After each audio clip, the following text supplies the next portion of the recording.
8 मार्च 2014 की रात थी। मलेशिया के कुआलालंपुर इंटरनेशनल एयरपोर्ट पर हल्की हल्की बारिश हो रही थी और बादलों के पीछे चांद छुपा हुआ था। रनवे पर मलेशियन एयरलाइंस की फ्लाइट MH370 खड़ी थी, तैयार थी बीजिंग के लिए उड़ान भरने को। हर कोई अपने अपने ख्यालों में डूबा था।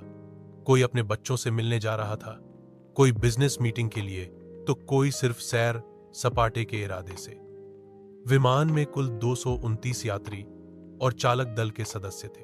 वो रात बाकी रातों जैसी ही लग रही थी।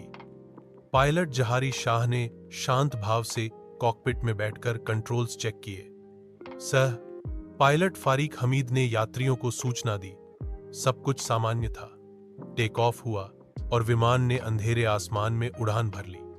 रात की खामोशी में इंजन की आवाज एक धीमा सा संगीत बन चुकी थी। सब कुछ सहज था, लेकिन ये शांति ज्यादा देर तक नहीं रहने वाली थी। लगभग 40 मिनट बाद जब विमान वियतनाम की सीमा में प्रवेश करने वाला था, तभी ग्राउंड कंट्रोल को आखिरी शब्द सुनाई दिए, गुड नाइट मलेशियन 370। और फिर एक डरावनी खामोशी। MH370 रडार से गायब हो चुका था। न कोई अलार्म, न इमरजेंसी कॉल, बस एक गहरा सन्नाटा। कंट्रोल रूम में बैठे ऑपरेटर हैरान थे। उन्होंने फिर से कॉल किया, कोई उत्तर नहीं। जहाज कहां गया? आसमान साफ था, मौसम ठीक था। फिर क्या हुआ? उस रात एयर ट्रैफिक कंट्रोल से लेकर पूरे देश की नींद टूट चुकी थी। खोजबीन शुरू हुई, लेकिन समुद्र और आकाश की विशालता के आगे इंसानी प्रयास छोटे साबित हो रहे थे। विमान का कोई सुराग नहीं मिला, मानो वो रात ही उसे निगल गई हो।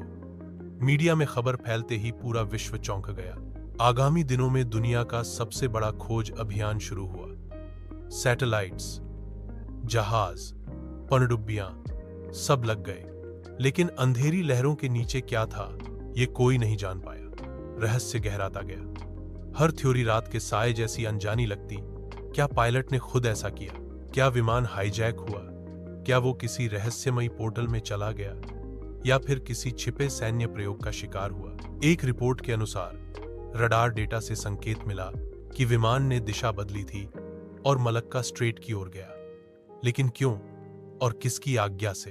अगर पायलट ने ऐसा किया तो उसका मकसद क्या था?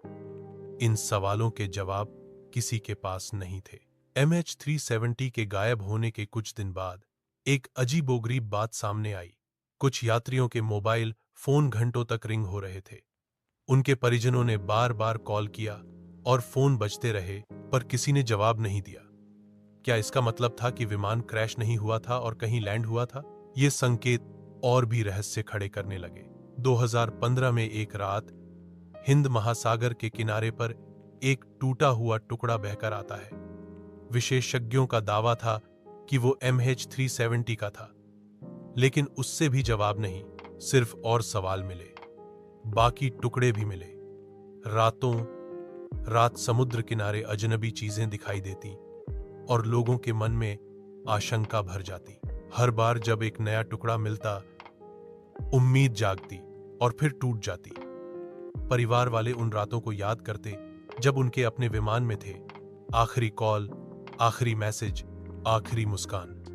एक महिला अपनी बेटी के फोन में अब भी आखिरी रिकॉर्डिंग सुनती है, जिसमें वह कह रही थी, मम्मी सुबह मिलते हैं। लेकिन वो सुबह कभी नहीं आई।